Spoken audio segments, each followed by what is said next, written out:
नमस्कार, आज की बात में आपका स्वागत है। आज सुप्रीम कोर्ट के एक फैसले ने पूरे देश को हैरान कर दिया। देश की सबसे बड़ी अदालत ने देश के पूर्व प्रधानमंत्री के हत्यारों को जेल से रिहा करने का आदेश दे दिया।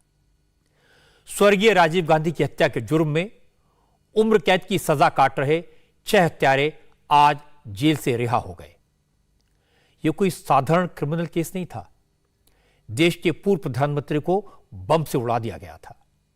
यह देश के खिलाफ अपराध का मामला था। यह एक बड़ी साजिश थी। यह एक तरह से भारत पर आतंकवादी हमला था। बात पुरानी हो चुकी है, इसलिए थोड़ी सी बैकग्राउंड आपको याद दिला देता हूं। टाडा कोर्ट ने राजीव गांधी की हत्या के आरोप में सभी 26 अपराधियों को फांसी की सजा सुनाई थी, लेकिन फिर सुप्रीम कोर्ट ने 19 हत्यारों को बरी कर दिया, 7 को सजा सुनाई। लेकिन एक एक करके सबकी सजा पहले उम्र कैद में तब्दील हुई और आज सुप्रीम कोर्ट ने सभी को रिहा कर दिया। अब राजीव गांधी के हत्यारे खुलेआम घूमेंगे, खुली हवा में सांस लेंगे। यह हमारे देश के कानून पर, हमारे देश की न्यायपालिका पर, हमारे देश की सरकार पर, हमारे देश के सिस्टम पर एक बड़ा सवाल उठाता है। सुप्रीम कोर्ट के फैसले से बहुत सारे सवाल खड़े हुए।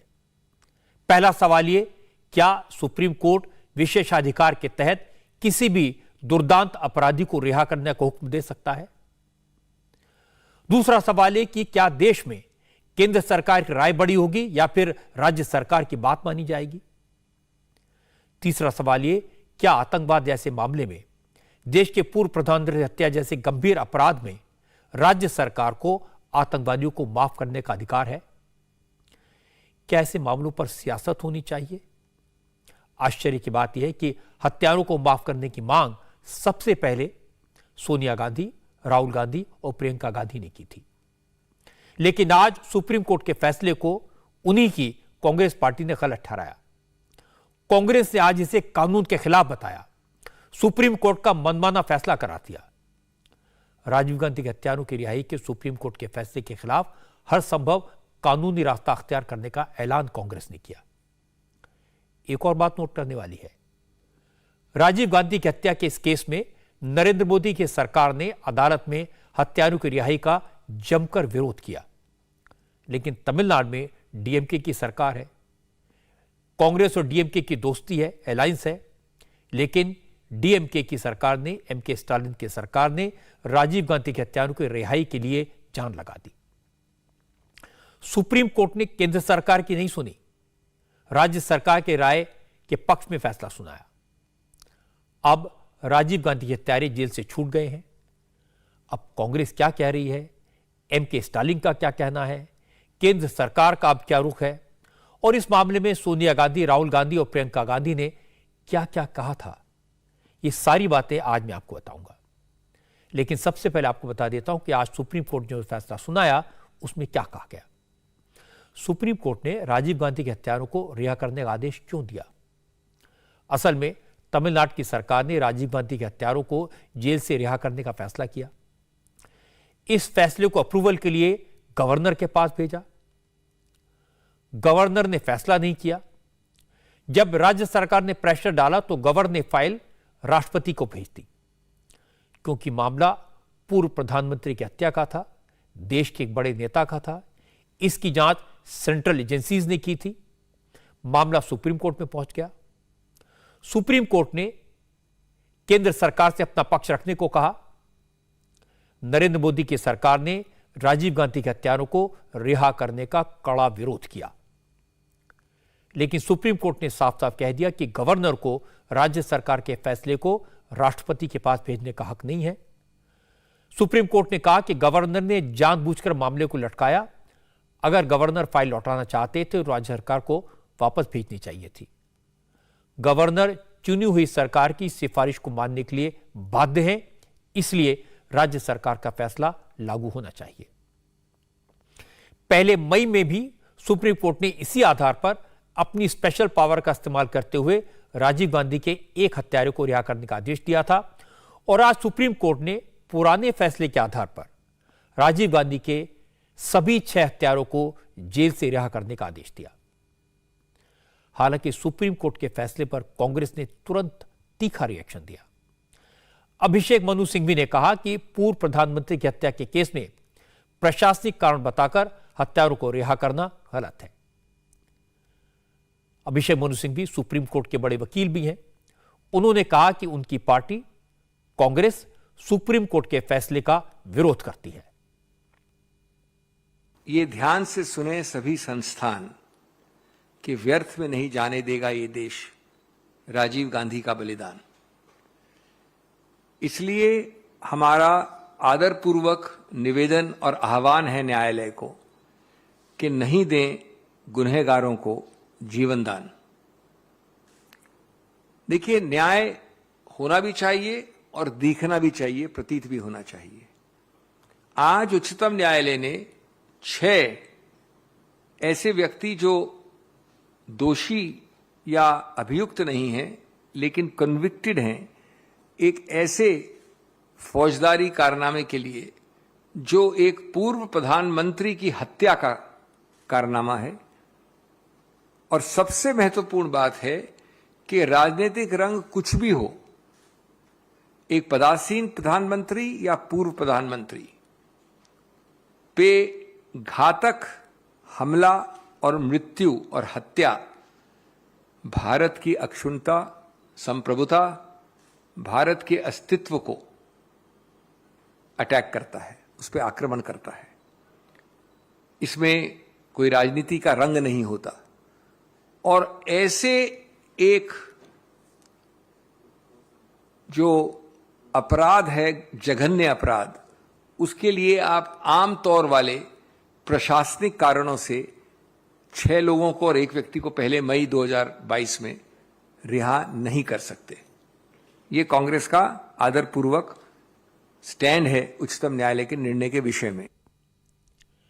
जिस वक्त अभिषेक मनु सिंघवी सुप्रीम कोर्ट के फैसले पर निराशा जता रहे थे, जिस वक्त कांग्रेस के तमाम नेता राजीव गांधी की हत्यारों की रिहाई का विरोध कर रहे थे, उस वक्त वेल्लूर जेल के बाहर राजीव गांधी के हत्यारों के परिवार वाले जेल के दरवाजे खुलने के इंतजार में जेल के गेट पर खड़े थे। वहीं नलिनी के घर के बाहर जबरदस्त आतिशबाजी हो रही थी, लोग खुशियां मना रहे थे। कुछ लोगों ने तो मिठाइयां बांटी।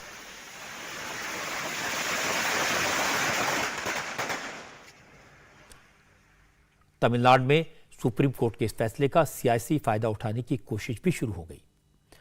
लोकल पार्टी टीपीडीके के प्रेसिडेंट ने वेल्लोर में सड़क पर जा रहे लोगों का मुंह मीठा कराया। स्टेट ट्रांसपोर्ट की बसों में जाकर मुसाफिरों को मिठाई दी और बताया कि राजीव गांधी के हत्यारे फाइनली जेल से रिहा हो गए। जिस वक्त ये तस्वीरें तमिलनाडु से आ रही थी, उस वक्त दिल्ली में अभिषेक मनु सिंघवी कांग्रेस के कार्यालय में बैठकर कह रहे थे, ऐसा न हो कि सुप्रीम कोर्ट के फैसले से ऐसा मैसेज आए कि देश की सबसे बड़ी अदालत ने अपराधियों के पक्ष में फैसला सुनाया, कहीं ये नजीर न बन जाए। अगर ऐसा हुआ तो सुप्रीम कोर्ट तमाम केसेस में सजा काट रहे लोगों की रिहाई की अपील कैसे खारिज करेगा? आप कोई ऐसा संदेश नहीं देना चाहते कि न्यायपालिका के एक सौराद्र से ऐसे घिनौने, ऐसे जघन्य अपराध के लोग जो अभियुक्त नहीं है, कन्विक्ट हैं, जिन्होंने सोच समझकर प्लानिंग करके एक पूर्व प्रधानमंत्री की हत्या की, उसको न्यायपालिका किसी रूप से फायदा दे रही हो। सुप्रीम कोर्ट, उच्चतम न्यायालय ने खुद ने बार बार कहा है कि सिर्फ अगर आपने कुछ समय कारागार के पीछे बिताया है, वो कारण नहीं हो सकता रिहाई का। कई निर्णय हैं, state of Gujarat versus Narayan एक निर्णय है। हर केस को उसके संदर्भ में देखना पड़ता है और पूर्व प्रधानमंत्री की हत्या से बड़ा संदर्भ कोई नहीं हो सकता। तीसरा, उच्चतम न्यायालय ने बहुत हद तक एक सर्वोपरि प्रधानता दी है तमिलनाडु प्रदेश के स्टैंड को कि उनको रिहा करना चाहिए। हमारा आदरपूर्वक निवेदन है कि अंतिम शब्द तमिलनाडु सरकार का नहीं होता, अंतिम शब्द उच्चतम न्यायालय का होता है। कोई भी स्टैंड लिया हो तमिलनाडु सरकार ने। सुप्रीम कोर्ट ने आज राजीव गांधी के हत्यारे नलिनी, रविचंद्रन, मुरुगन, संथन, जयकुमार और रॉबर्ट पायस को रिहा करने का आदेश दिया। लेकिन यह जानना भी जरूरी है कि इसकी शुरुआत कहां से हुई थी। 2008 में प्रियंका गांधी ने वेल्लूर में जाकर नलिनी से मुलाकात की थी और फिर कहा था उन्होंने अपने पिता के हत्यारों को माफ कर दिया है। बाद में सोनिया गांधी और राहुल गांधी ने भी इसी स्टैंड को सपोर्ट किया।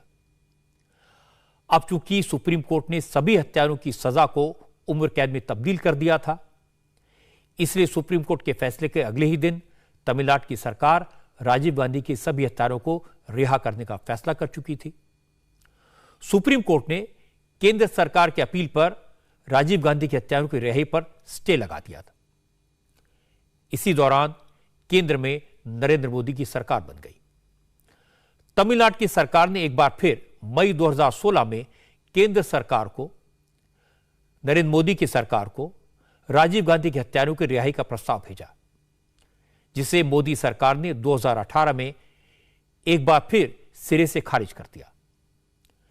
आज सुप्रीम कोर्ट ने जब अपनी स्पेशल पावर का इस्तेमाल करके राजीव गांधी के हत्यारों की रिहाई का फैसला सुनाया, कांग्रेस ने ऐतराज जताया।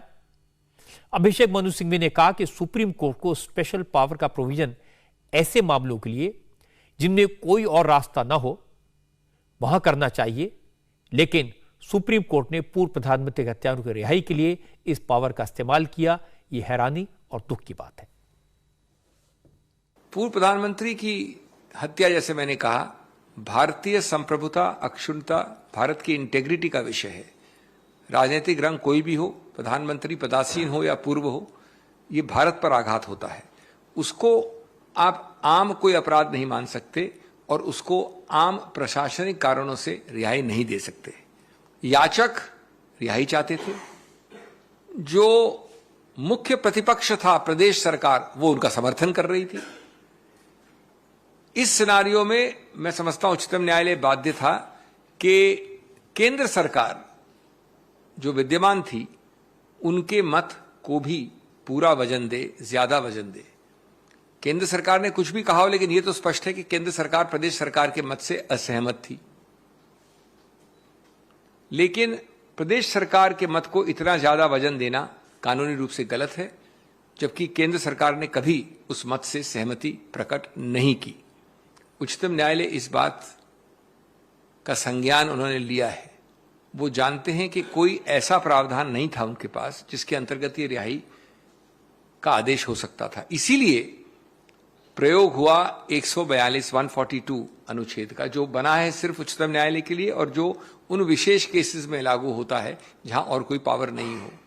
तो आप एक विशेष प्रावधान संविधान का इस्तेमाल कर रहे हैं, किसके लिए?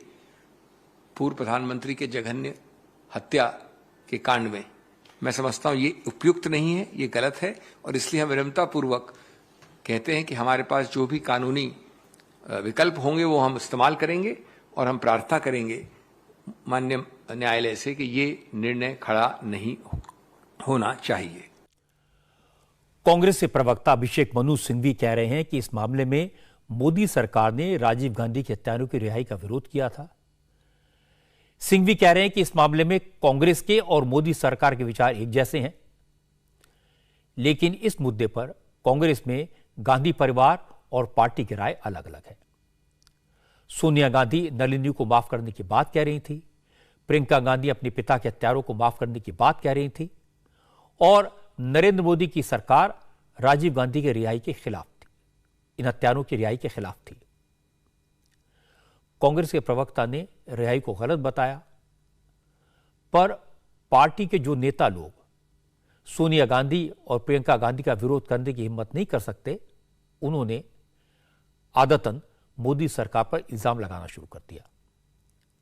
रणदीप सुरजेवाला ने कहा कि राजीव गांधी के हत्यारों की रिहाई देश के कानून को शर्मसार करने वाली है, लेकिन इसके लिए केंद्र सरकार जिम्मेदार है, क्योंकि मोदी सरकार ने सही तरीके से पैरवी नहीं की, इसीलिए सुप्रीम कोर्ट ने राजीव गांधी के हत्यारों की रिहाई का आदेश दिया। आज भारत मां का सीना छलनी हो गया। आज देश के लिए सबसे दुखद दिन है। देश के सबसे नौजवान प्रधानमंत्री राजीव गांधी जी के हत्यारे दुर्दांत उग्रवादियों को आज अदालत से ने रिहाई का निर्णय दे दिया। आज देश के संविधान की बुनियादी असूल जो हैं वो कहीं ना कहीं धरे के धरे रह गए। उग्रवाद से लड़ने का संकल्प लिए हर भारतीय की भावना हार गई। ये देश की स्पिरिट के, देश की आत्मा की आवाज के अनुरूप हो ही नहीं सकता। और मोदी जी और उनकी सरकार इस निर्णय के बारे में अपनी संशय भरी भूमिका से पीछा नहीं छुड़वा सकती, उससे अलग नहीं कर सकती। मोदी जी देश सवाल पूछना चाहता है। नंबर 1, क्या पीएम मोदी व उनकी सरकार देश के सबसे नौजवान प्रधानमंत्री राजीव गांधी जी के हत्यारों की रिहाई के निर्णय का समर्थन करती है, हां या ना? सवाल नंबर 2, क्या इसी वजह से आपने यानी भाजपा सरकार ने सुप्रीम कोर्ट में उग्रवादियों के खिलाफ इस मुकदमे की ठोस पैरवाई नहीं की? लेकिन बीजेपी ने कहा कि कांग्रेस इस मामले में केंद्र सरकार को दोष न दे, क्योंकि राजीव गांधी के हत्यारों को माफ करने की बात तो कांग्रेस के नेताओं ने की थी, गांधी परिवार के सदस्यों ने की थी। प्रियंका गांधी को राजीव गांधी की हत्या के मामले में सजा काट रही नलिनी से मिलने के लिए तमिलनाडु की वेल्लोर जेल किसने भेजा था? जहाँ तक कांग्रेस की बात है तो मुझे लगता है कांग्रेस में तो पहले से ही उनको रिहा कराने के लिए प्रयत्न हुए हैं। कांग्रेस के नेताओं ने किए हैं, स्वयं प्रियंका वाड्रा ने किए हैं पहले कि इनको माफ़ कर देना चाहिए। इसलिए कांग्रेस किस मुंह से इस पर आपत्ति करेगी? बीजेपी की बात सही है कि गांधी परिवार के सदस्यों ने राजीव गांधी के हत्यारों को माफ करने की बात कही थी। प्रियंका गांधी 19 मार्च 2008 को नलिनी से मिलने वेल्लोर जेल गई थी। इसके बाद 2009 में प्रियंका गांधी ने एनडीटीवी को एक इंटरव्यू दिया था। इस इंटरव्यू में उन्होंने राजीव गांधी के हत्यारों को दिल से माफ करने की बात डिटेल में की थी। तब प्रियंका गांधी ने क्या कहा था, ये मैं आपको दिखा देता हूं।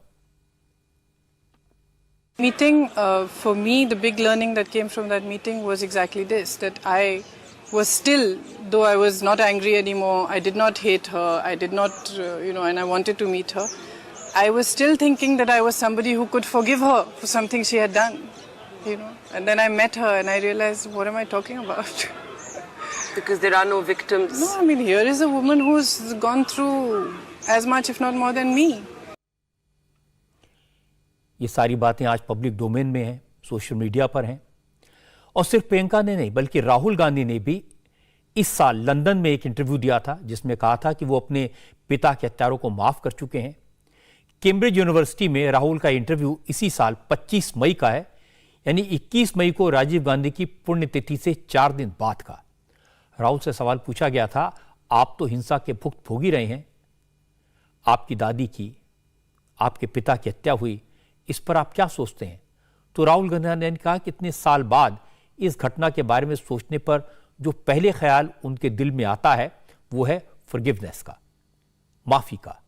राहुल ने कहा, एक बेटे के लिए पिता की हत्या से बड़ा कोई दर्द नहीं हो सकता, लेकिन अब वो सोचते हैं इस घटना से उन्हें जिंदगी में जितने अहम सबक मिले वो सबक आम हालात में नहीं मिल सकते थे। तो राजीव गांधी के हत्यारों को लेकर प्रियंका गांधी ने क्या कहा था, राहुल गांधी क्या बोले थे, दोनों की बात मैंने आपको बता दी।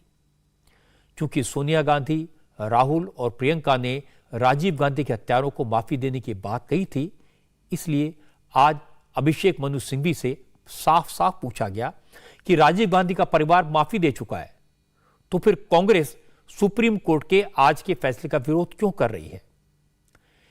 इस पर सिंघवी ने जो जवाब दिया वो हैरान करने वाला है। अभिषेक मनु सिंघवी ने कहा कि राजीव गांधी के हत्यारों को लेकर कांग्रेस की राय सोनिया गांधी की राय से अलग है। कांग्रेस सोनिया गांधी की राय से इत्तेफाक नहीं रखती। सोनिया गांधी की राय पर्सनल थी, कांग्रेस की राय कानून के मुताबिक है। और इस मामले में कांग्रेस और मोदी सरकार के विचार एक जैसे हैं। Views are diametrically opposite to what Mrs. Gandhi, to what Rahul Gandhi and Priyanka Gandhi Vadra. When Priyanka Gandhi went to Vellore jail, against all. We understand your question. Now, you know when Mrs. Sonia Gandhi gave this personal statement, how many years ago? Do you know when the Rahul Gandhi and Priyanka Gandhi gave this statement years ago? What was our reaction from this very podium? So we are very consistent. This is an institutional matter. It's a matter where, for example, to give you an example, where my views are the same as the central government's. So this is not politics. This is not political color. Certainly, Mrs. Sonia Gandhi, above all, is entitled to her personal views. But with greatest respect, the party does not agree with that view, has never agreed with that view, and has made our view consistently clear to you for the last, decade or so. And we stand by that view. Because according to us, and this is the most important aspect, the sovereignty, the integrity, the identity of the nation is involved in a prime minister's assassination, sitting or former. आज पहली बार हमने एक अजूबा देखा जहां कांग्रेस की राय मोदी सरकार के साथ है और गांधी परिवार के खिलाफ, मोदी के साथ सोनिया के खिलाफ। यह बात वाकई में हैरान करने वाली है। इस बात में दो राय नहीं होनी चाहिए थी कि जिन्होंने देश के पूर्व प्रधानमंत्री की नृशंस हत्या की, उन्हें फांसी की सजा मिले। जिनके आतंकवादी मंसूबों ने देश को शर्मसार किया, उन्हें कड़ी से कड़ी सजा मिले। हत्या किसने की, षड्यंत्र में कौन कौन इन्वॉल्व था, इसका फैसला भी अदालत ने किया। मामला सुप्रीम कोर्ट तक पहुंचा था, बरसों इंक्वायरी चली थी, लेकिन जिन्हें फांसी की सजा हुई, उनकी सजा उम्र कैद में बदल दी गई। पहली बार आश्चर्य तब हुआ था जब सोनिया, राहुल और प्रियंका गांधी ने राजीव गांधी के हत्यारों को माफ करने की अपील की थी। दूसरी बार हैरानी आज हुई जब कांग्रेस के प्रवक्ताओं ने सुप्रीम कोर्ट द्वारा हत्यारों को माफ करने का विरोध किया। और तीसरी हैरानी, जैसे मैंने शुरू में कहा, कि मोदी सरकार और कांग्रेस पार्टी की राय एक है और सोनिया, राहुल, प्रियंका की राय अलग है। यह बात अब तक कोई नहीं समझा पाया कि राहुल और प्रियंका ने अपने पिता के हत्यारों की सजा माफ करने की बात क्यों कही थी। सोनिया गांधी ने अपने पति के हत्यारों को माफ करने की अपील क्यों की थी। और अगर आज उन्होंने कह दिया था, तो फिर कांग्रेस पार्टी ने राजीव गांधी के हत्यारों की रिहाई को गलत क्यों बताया। जिस वक्त सोनिया गांधी ने अपील की थी, उस वक्त तो कांग्रेस के अध्यक्ष थी। पार्टी के अध्यक्ष की राय अपनी पार्टी से अलग कैसे हो सकती है। ये ऐसे सवाल हैं जिनके जवाब देना कांग्रेस के लिए मुश्किल होगा। लेकिन एक बात पक्की है कि राजीव गांधी के हत्यारों को माफ किए जाने से कांग्रेस के करोड़ों कार्यकर्ताओं को दुख होगा, उनकी भावनाओं को ठेस पहुंचेगी। और सोनिया गांधी, राहुल और प्रियंका के लिए इसे एक्सप्लेन करना मुश्किल होगा। लेकिन तमिलनाडु में अब यह बड़ा सियासी इशू बनेगा, क्योंकि सबसे पहले जयललिता ने राजीव गांधी के हत्यारों की रिहाई का फैसला किया था। उस वक्त केंद्र सरकार के विरोध की वजह से यह लागू नहीं हो पाया। इसके बाद पिछले साल 2021 में एमके स्टालिन ने भी केंद्र से राजीव गांधी के हत्यारों की रिहाई के लिए कहा, चिट्ठी लिखकर कहा। इसलिए अब इसका क्रेडिट लेने के लिए एआईएडीएमके और डीएमके बीच कंपटीशन शुरू हो जाएगा। आज ही एमके स्टालिन ने सुप्रीम कोर्ट के फैसले पर खुशी जाहिर कर दी।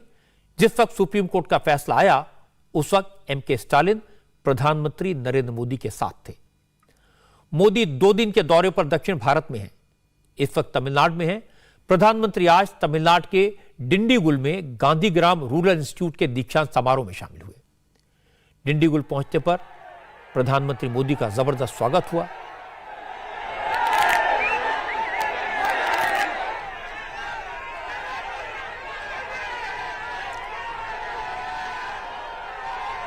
सड़क के दोनों तरफ बड़ी संख्या में लोग खड़े थे और मोदी ने भी गाड़ी से बाहर आकर उनका अभिवादन स्वीकार किया। इसके बाद मोदी गांधीग्राम रूरल इंस्टीट्यूट गए। इस दौरान तमिलनाडु के मुख्यमंत्री एमके स्टालिन भी उनके साथ थे।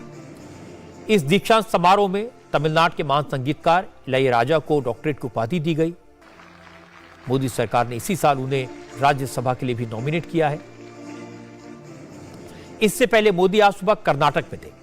मोदी ने बेंगलुरु में एक पब्लिक मीटिंग को एड्रेस किया और कर्नाटक में कई विकास योजनाओं की शुरुआत की। मैसूरू से चेन्नई के बीच चलने वाली वंदे भारत एक्सप्रेस को प्रधानमंत्री ने हरी झंडी दिखाई। ये देश की 5वीं और दक्षिण भारत की पहली वंदे भारत ट्रेन है। और इसके अलावा मोदी ने बेंगलुरु से काशी, अयोध्या और प्रयागराज जाने वाली भारत गौरव काशी दर्शन ट्रेन को भी रवाना किया। इसके बाद उन्होंने बेंगलोर एयरपोर्ट के टर्मिनल 2 का उद्घाटन किया। इस टर्मिनल को बनाने में करीब 5,000 करोड़ रुपए खर्च हुए हैं। मोदी ने कहा, इस एयरपोर्ट की तस्वीरें जितनी सुंदर थी, असल में एयरपोर्ट उससे भी ज्यादा खूबसूरत है। आज कर्नाटका को पहली made in India Vande Bharat train मिली। ये ट्रेन चेन्नई, देश की स्टार्टअप कैपिटल बेंगलुरु और धरोहरों के शहर मैसूरू को आपस में जोड़ती है। कर्नाटका के लोगों को अयोध्या, प्रयागराज और काशी के दर्शन कराने वाली भारत गौरव काशी दर्शन ट्रेन, इसकी भी आज शुरुआत हुई है। आज केम्पेगौड़ा इंटरनेशनल एयरपोर्ट के दूसरे टर्मिनल का भी उद्घाटन हुआ है।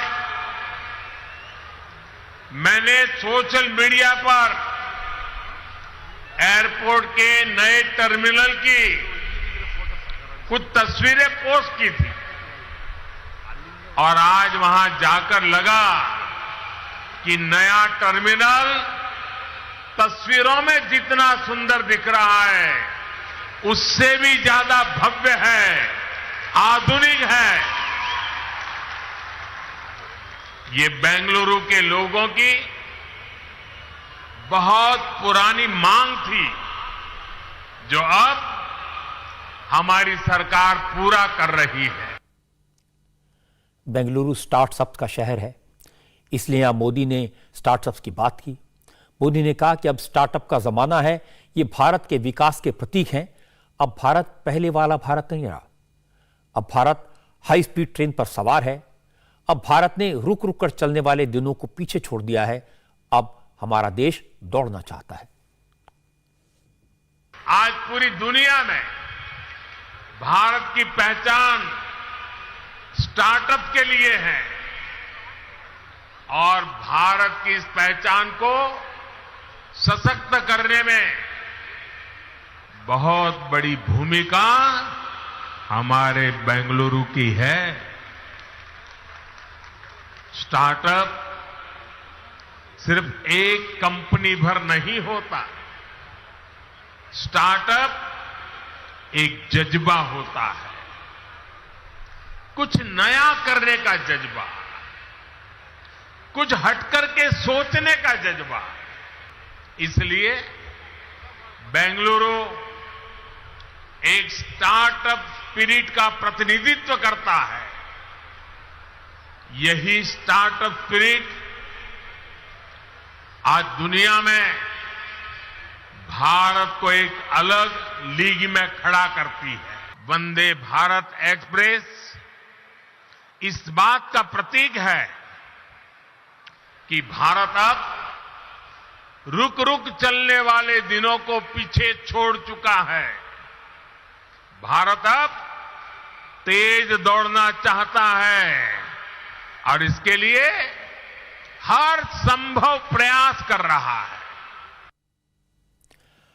आज मोदी ने बेंगलुरु में स्टैच्यू ऑफ प्रॉस्पेरिटी का अनावरण भी किया। स्टैच्यू ऑफ प्रॉस्पेरिटी आज बेंगलुरु के संस्थापक नाथ प्रभु केम्पेगौड़ा की है। यह मूर्ति 108 फीट की है, 98 टन ब्रॉन्ज और 120 टन स्टील से बनी है।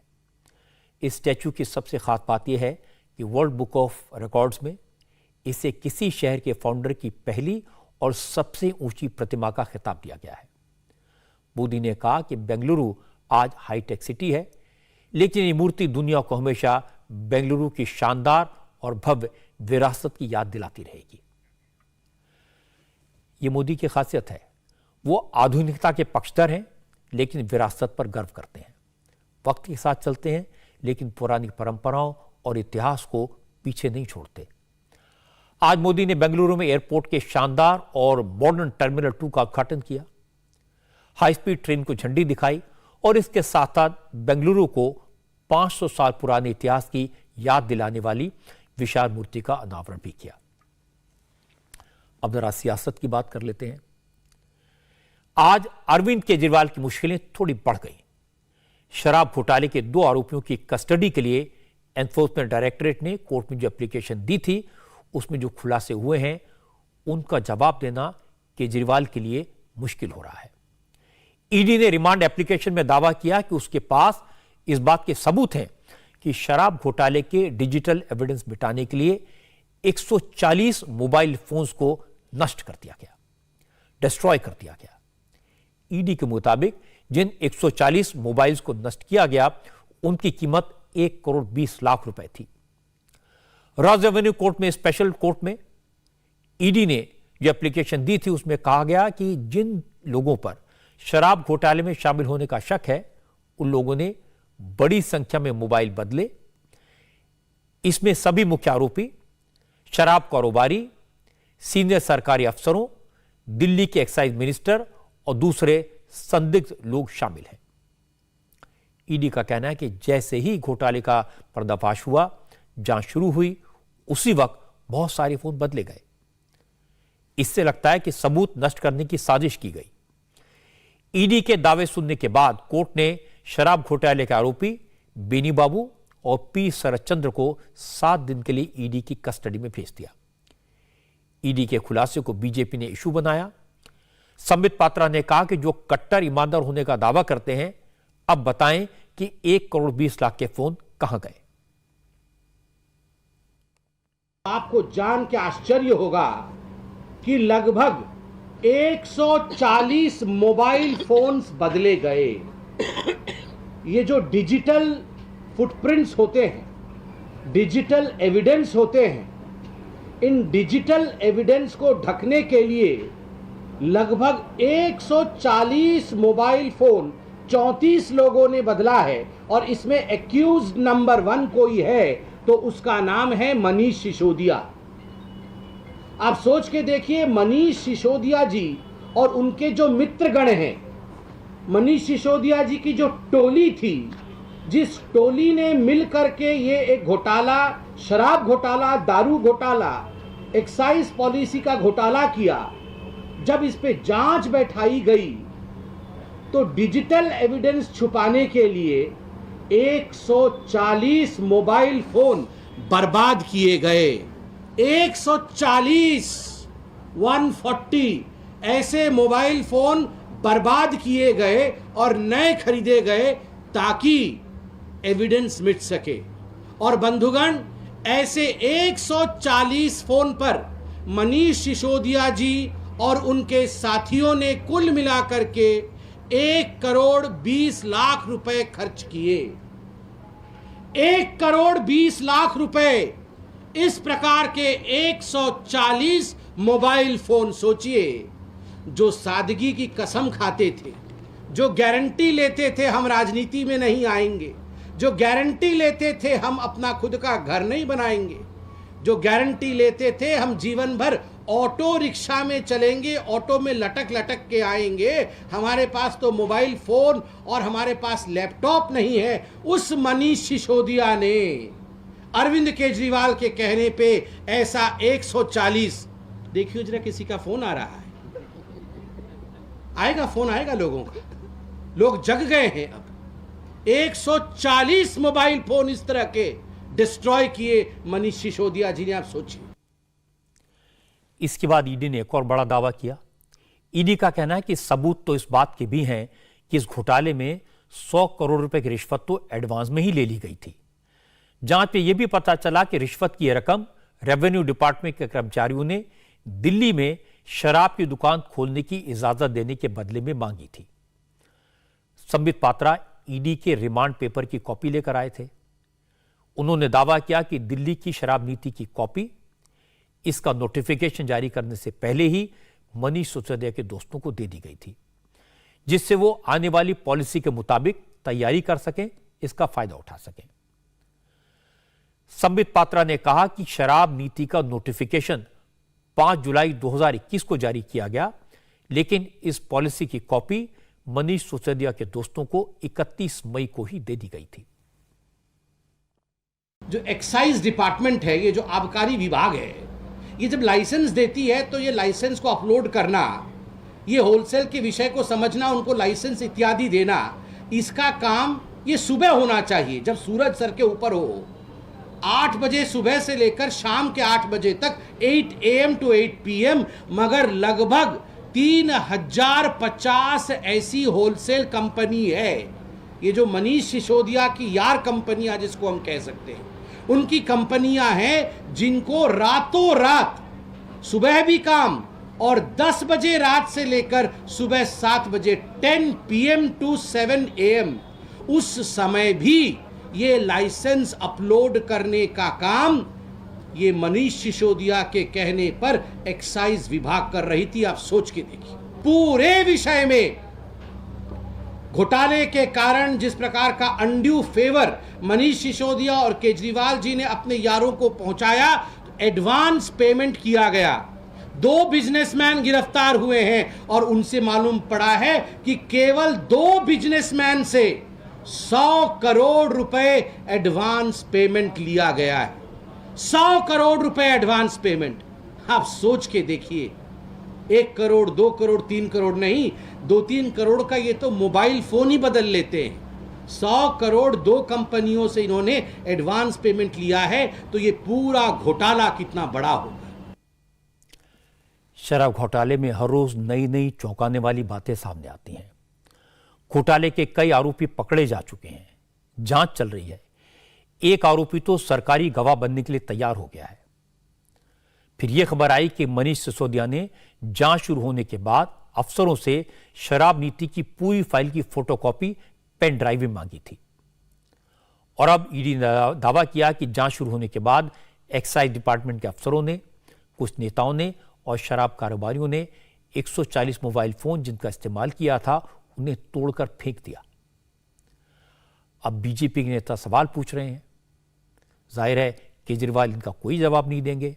वो कहेंगे उन्होंने दिल्ली में स्कूल बनाए, दिल्ली में मोहल्ला क्लिनिक बनाई, अब दिल्ली की सफाई करेंगे। बीजेपी को एमसीडी इलेक्शन में हार का डर है, इसलिए बीजेपी शराब घोटाले के इल्जाम लगा रही है। लेकिन फेयरनेस तो यह है कि केजरीवाल ने आज कहा, क्या कहा यह आपको सुनवा देता हूं। केजरीवाल ने दिल्ली के लोगों को 10 गारंटी दी। कहा अगर एमसीडी इलेक्शन में आम आदमी पार्टी जीती तो दिल्ली से कूड़े के पहाड़ गायब कर देंगे।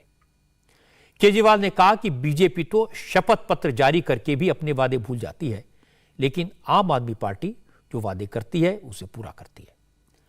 केजरीवाल ने कहा अगर एमसीडी में उनकी पार्टी जीतती है तो एमसीडी में भ्रष्टाचार खत्म कर देंगे, दिल्ली को पार्किंग और आवारा पशुओं की प्रॉब्लम से मुक्ति दे देंगे, सड़कों और गलियों को चमका देंगे, टेम्परेरी कर्मचारियों की नौकरी परमानेंट कर देंगे।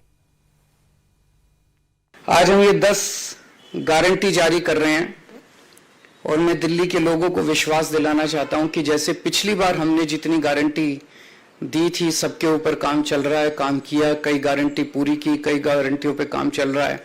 ऐसे ही एमसीडी की भी सभी गारंटियों पे 10 की 10 गारंटियों को हम अगले चुनाव के पहले पूरा करेंगे। पहली गारंटी है दिल्ली को सुंदर बनाएंगे। दिल्ली में जो तीनों कूड़े के पहाड़ हैं इनको खत्म करेंगे। दूसरी, अभी इन्होंने कई प्लानिंग कर रखी है, कोई कह रहा 16 नए पहाड़ बनेंगे, कोई कह रहा 20 बनेंगे, कोई कह रहा 25, क्योंकि जो मौजूदा तीनों कूड़े के पहाड़ हैं उस पर और कूड़ा डालने में दिक्कत हो रही है, वो अनस्टेबल हो गए हैं, वो गिर सकते हैं, टूट सकते हैं, अनसेफ हो गए हैं।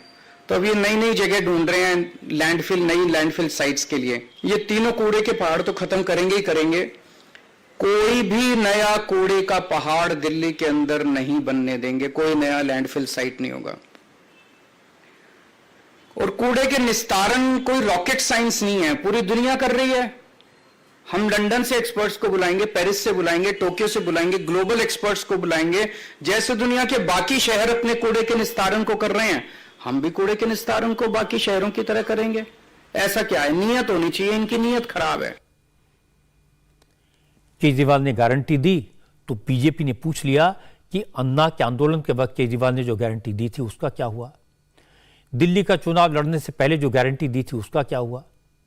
बीजेपी की तरफ से संबित पात्रा ने कहा, जिस पार्टी के नेताओं के खिलाफ वारंट जारी हो उन्हें गारंटी देने का कोई हक नहीं है।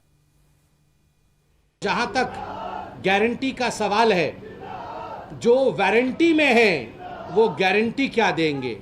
जिन लोगों की खुद की आज वारंट चल रहे हैं, जिनके लिए आज करप्शन पे वारंट है, वो क्या गारंटी देंगे। जिन लोगों ने कहा हम सरकार में नहीं आएंगे, हम राजनीति नहीं करेंगे, गारंटी देते हैं वो अगले दिन पार्टी बना करके आए। जिन लोगों ने कहा हम गाड़ी नहीं लेंगे, गारंटी देते हैं उन लोगों ने गाड़ी खरीदी, आज सरकारी गाड़ी में घूम रहे हैं। जिन लोगों ने कहा हम सरकारी घर नहीं लेंगे, गारंटी देते हैं, उस गारंटी को उन्होंने पैरों तले रौंदा। जिन लोगों ने कहा हम भ्रष्टाचार की सफाई करेंगे, उन लोगों ने उस गारंटी को तोड़ करके आज भ्रष्टाचार की पराकाष्ठा को स्थान दिया है दिल्ली में। आज कट्टर बेईमान, कट्टर भ्रष्ट पार्टी बनके आम आदमी पार्टी उभरी है। ये सारी बातें इसलिए हो रही हैं क्योंकि दिल्ली में एमसीडी के चुनाव होने वाले हैं। केजरीवाल और बीजेपी दोनों इलेक्शन में जीत के लिए पूरी ताकत लगा रहे हैं। केजरीवाल कूड़े के पहाड़ को खत्म करने की गारंटी दे रहे हैं, तो बीजेपी दिल्ली के झुग्गी वालों को अपना पक्का घर देने का वादा कर रही है। केजरीवाल दिल्ली की गलियों को साफ करने की गारंटी दे रहे हैं, तो बीजेपी हर गली में, हर घर में नल से जल देने का प्रॉमिस कर रही है। बीजेपी के नेता कहते हैं केजरीवाल सिर्फ वादे कर रहे हैं, उनकी गारंटी का क्या मतलब। दिल्ली के लोग जानते हैं कि बीजेपी ने जो कहा वो करके दिखाया, और केजरीवाल कह रहे हैं कि मेरी गारंटी है, मैं करके दिखाऊंगा। आज एक बड़ी खबर महाराष्ट्र से भी आई। महाराष्ट्र में सतारा में सरकार ने बड़ा एक्शन लिया। सतारा में अफजल खान के कब्र के आसपास बने सारे एनक्रोचमेंट पर बुलडोजर चल गया। कानून व्यवस्था को कायम रखने के लिए 4 जिलों के 1500 से अधिक पुलिस कर्मियों के प्रतापगढ़ में आने के बाद यह काम हुआ। असल में 22 साल पहले सन 2000 में कुछ मुस्लिमों ने अफजल खान की कब्र पर दावा करते हुए वहां एक शेल्टर बनाने का फैसला किया, और धीरे धीरे कब्र के चारों तरफ एक आर्केड के साथ एक परमानेंट स्ट्रक्चर खड़ा कर दिया। बताया जाता है कि इस दौरान अफजल खान की कब्र पर एस्बेस्टस की पतली शीट की छत बना दी गई, और इसके अंदर मौलानाओं के लिए स्पेशल कमरे बना दिए गए। 2006 में लोकल लोगों ने इसकी शिकायत डिपार्टमेंट से की। जब कंसर्न डिपार्टमेंट की तरफ से कार्रवाई नहीं की गई तो यह मामला कोर्ट में गया। बॉम्बे हाई कोर्ट ने 15 अक्टूबर 2008 को अवैध निर्माण गिराने का आदेश दिया। बॉम्बे हाई कोर्ट के फैसले को मुस्लिम पक्ष ने सुप्रीम कोर्ट में चैलेंज किया। सुप्रीम कोर्ट ने भी 2017 में एनक्रोचमेंट हटाने का ऑर्डर दिया। अब जाकर महाराष्ट्र की शिंदे सरकार ने अतिक्रमण को संविदोष किया है, एनक्रोचमेंट को गिराया है। लगातार कोर्ट ने भी ये कहा था कि इस प्रकार से ये जो अतिक्रमण वहां पर हुआ है वो अतिक्रमण हटाया जाना चाहिए। 2007 का निर्णय था, लेकिन वो इम्प्लीमेंट नहीं हो पा रहा था। 2017 में जब मैं मुख्यमंत्री था तब हमने ये प्रयास किया कि इसको हटाया जाए। कुछ लीगल प्रॉब्लम थे, लेकिन सारे लीगल प्रॉब्लम दूर करके अभी उसको हटाने की शुरुआत हमने की है और उसको पूरी तरीके से हटाया जाएगा। अफजल खान की कब्र के आसपास की जमीन पर जो कब्जा हुआ था उस पर बुलडोजर चला तो बीजेपी के कार्यकर्ताओं ने जश्न मनाना शुरू कर दिया। बीजेपी के नेता नितेश राणे ने कार्यकर्ताओं के साथ ढोल नगाड़ों के साथ जुलूस निकाला, शिवाजी महाराज की झांकी निकाली, केसरिया पताका फहराया।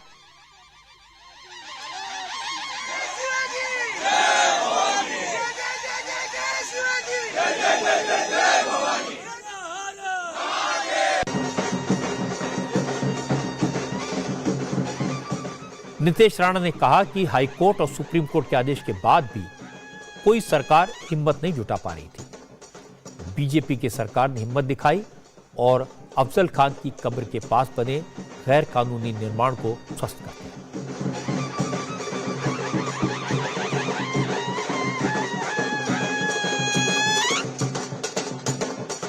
से हुआ नहीं, वो हमारे उप मुख्यमंत्री देवेंद्र फडणवीस जी ने करके दिखाया है। ये मांग वैसी पुरानी थी, 2017 से हमने बार बार इसको हमने बोला था कि इस कबर को हटाना, इस कबर के आजू बाजू जो इंक्रोचमेंट है उसको हटाना चाहिए। ऐसी मांग सब हिंदुत्ववादी संगठनों ने की थी, पर किसी की भी वो हिम्मत हुई नहीं। जो हमारे देवेंद्र जी फडणवीस जी ने कल दिन के वक्त शुरू होने के पहले ये पूरा ऐतिहासिक ऐसा काम किया है, जो ठाकरे गुट के तरफ से तो प्रतिक्रिया आएंगी ही नहीं, क्योंकि अभी उन्होंने उनके ऊपर जो जिनके साथ वो बैठे हैं उन्होंने तो उनको सांस भी लेने के लिए उनकी परमिशन लेनी पड़ती है, तो वो तो उसके बारे में मत व्यक्त करना तो दूर की बात है।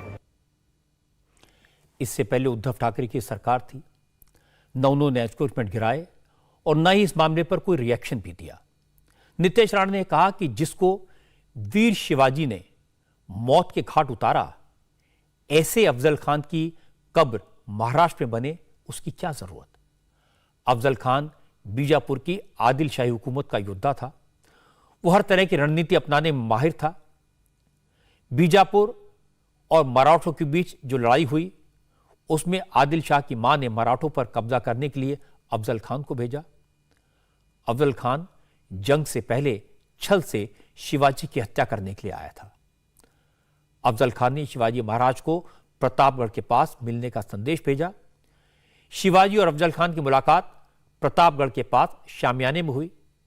अफजल खान छल से शिवाजी को गले मिलने के बहाने पीठ में खंजर भोंकना चाहता था, लेकिन उससे पहले ही शिवाजी ने बाघ के नाखून से बने हथियार से अफजल खान का पेट चीर दिया। हटाना तो चाहिए ना, कि इस तरह के लोगों की कब्र जिन्होंने छत्रपति शिवाजी महाराज, संभाजी महाराज को तकलीफ दी, बहुत हमारे लोगों को मारा है, तो उनको उनकी कब्र और ये सब उनकी जो ये सब निशानियां हैं हमारे राज्यों में होने की जरूरत ही नहीं है। हालांकि उद्धव कुछ नहीं बोले, लेकिन इंटरेस्टिंग बात यह है कि उनकी पार्टी के प्रवक्ता संजय राउत ने महाराष्ट्र सरकार के एक्शन का स्वागत किया। अफजल खान की कब्र का मुद्दा लगातार आप उठाते रहे, उससे ये हटा दिया गया, क्या कहेंगे आप? देखिए, जो इलीगल कंस्ट्रक्शन है अफजल खान के कब्र के, वहां अगर हटाया है तो उसका स्वागत करना चाहिए। शिवाजी महाराज हमारे देश में वीरता और पराक्रम का प्रतीक माने जाते हैं। महाराष्ट्र के लोगों की भावनाएं शिवाजी को लेकर और भी गर्व करने वाली हैं। इसलिए अफजल खान की कब्र को वहां के लोग कभी ग्लोरीफाई नहीं कर सकते, कभी स्वीकार नहीं कर सकते। वैसे भी अफजल खान की कब्र के आसपास जिस निर्माण को गिराया गया है वो कोर्ट के आदेश पर है। इससे इस मामले को सियासी इशू न बनाया जाए तो बेहतर होगा। महाराष्ट्र में शिवाजी महाराज पर बनी हर हर महादेव नाम की फिल्म के शो के दौरान हंगामा और मारपीट करने के इल्जाम में एनसीपी नेता जितेंद्र आव्हाड को ठाणे पुलिस ने आज गिरफ्तार कर लिया। जितेंद्र आव्हाड की गिरफ्तारी के विरोध में एनसीपी के कार्यकर्ताओं ने हंगामा किया, विरोध प्रदर्शन किया। 10 एनसीपी कार्यकर्ताओं को भी गिरफ्तार कर लिया गया। एनसीपी का कहना है कि फिल्म में शिवाजी महाराज को लेकर गलत फैक्ट्स दिखाए गए हैं। जितेंद्र आव्हाड ने अपनी गिरफ्तारी को लेकर फेसबुक पर लंबा चौड़ा पोस्ट लिखा। उन्होंने कहा कि शिवाजी महाराज के अपमान के खिलाफ बोलने पर अगर फांसी की सजा भी मिलती है तो वो उसके लिए भी तैयार है। जितेंद्र आव्हाड के सपोर्ट में उनकी पार्टी भी उतरी। सुप्रिया सुले ने कहा कि पूरी पार्टी जितेंद्र के साथ खड़ी है। दबती आवाज में वहां सुनने को आया पुलिस स्टेशन में कि ऊपर से बहुत सारा दबाव है। मैं किसी पे आरोप नहीं करना चाहती, क्योंकि जिस कारण में उनको पुलिस स्टेशन बुलाया गया और जेल में डाला जा रहा है उसका मैं तहे दिल से स्वागत करती हूँ, क्योंकि छत्रपति शिवाजी महाराज हमारे लिए भगवान के बराबर है। और अगर छत्रपति के बारे में कोई कुछ गलत कह रहा है और उसके खिलाफ जितेंद्र आव्हाड जी कुछ कहना चाहते हैं और उसके लिए अगर ये सरकार जेल में डाले तो और हम सारे भी जेल जाने के लिए पूरी ताकत से तैयार है। जेल भरो आंदोलन करेंगे महाराष्ट्र में। छत्रपति शिवाजी महाराज का सम्मान तो होना ही चाहिए। उनके बारे में अगर कोई गलत बात कहे तो उसका विरोध भी करना चाहिए, लेकिन विरोध प्रकट करने का एक तरीका होता है। जितेंद्र आव्हाड ने जो मारपीट की वो कैमरे में कैद है, सारी दुनिया ने देखी है। अब अपनी गलती मानने के बजाय वो इधर उधर की बातें कर रहे हैं। कभी कहते हैं शिकायतकर्ता कंप्लेन वापस लेना चाहता था, पुलिस ने लेने नहीं दी। कभी कहते हैं केस की धाराएं मजबूत नहीं हैं। मोटी बात है कि उन्होंने मारपीट की, तोड़फोड़ की, यह रिकॉर्ड पर है। ये किसी भी चुने हुए प्रतिनिधि को शोभा नहीं देता। बेहतर होगा वो अपनी गलती मानकर मामले को रफा दफा करें। अगर नहीं मानते तो एक्शन लेना पड़ेगा। इस वक्त राहुल गांधी की भारत जोड़ो यात्रा भी महाराष्ट्र पहुंच चुकी है। आज राहुल की यात्रा हिंगोली पहुंची। आदित्य ठाकरे इस यात्रा में शामिल हुए। आदित्य ठाकरे के साथ महाराष्ट्र विधान परिषद में विपक्ष के नेता अंबादास दानवे, शिवसेना विधायक सचिन अहीर भी दिखाई दिए। नांदेड़ में एनसीपी ने सुप्रिया सूले को भी राहुल गांधी की भारत जोड़ो यात्रा में शामिल होने को कहा। वो वहां पहुंची। आदित्य ठाकरे राहुल से मिल रहे थे। दूसरी तरफ आदित्य ठाकरे के एक दूसरे नेता ने अलग राह पकड़ ली। उद्धव बालासाहब ठाकरे शिवसेना के सांसद गजानन कीर्तिकर ने आज एकनाथ शिंदे के बालासाहब शिवसेना में शामिल होने का फैसला किया। यह ऐलान करने से पहले महाराष्ट्र में शिवसेना के कुल 18 में से 12 सांसद एकनाथ शिंदे के साथ पहले से ही थे। गजानन कीर्तिकर से शामिल होने के बाद अब यह संख्या बढ़कर 13 हो गई है। हम सारे लोग हमारे लोकतंत्र के लिए और संविधान के लिए एक साथ आए हैं। अगर आप देखें तो हमारे देश में लोकशाही, लोकतंत्र और संविधान इसको खतरा होते जा रहा है। कल ही आपने संजय राउत साहब की ऑर्डर अगर पढ़ी हो, उसमें भी जज साहब ने क्लियरली यही कहा है कि इलीगल एक्शन, ये सारी चीजें रोकने के लिए हम सब साथ आए हैं। हाँ, एक बात जो बार बार पूछी जा रही है वो ये है कि कांग्रेस की आइडियोलॉजी और शिवसेना की आइडियोलॉजी बहुत अलग है, फिर भी ये दोनों एक साथ चल रहे हैं, इसे लेकर सवाल उठाया। इसी को तो हमारा देश कहते हैं, इसी को तो लोकतंत्र कहते हैं। अगर दो अलग अलग लोग, दो अलग अलग विचारधाराएं के लोग एक साथ आ सकते हैं देश के लिए, संविधान के लिए, लोगों के लिए, लोकतंत्र के लिए, तो उसमें गलत क्या है? और ऐसे ही तो देश चलना चाहिए।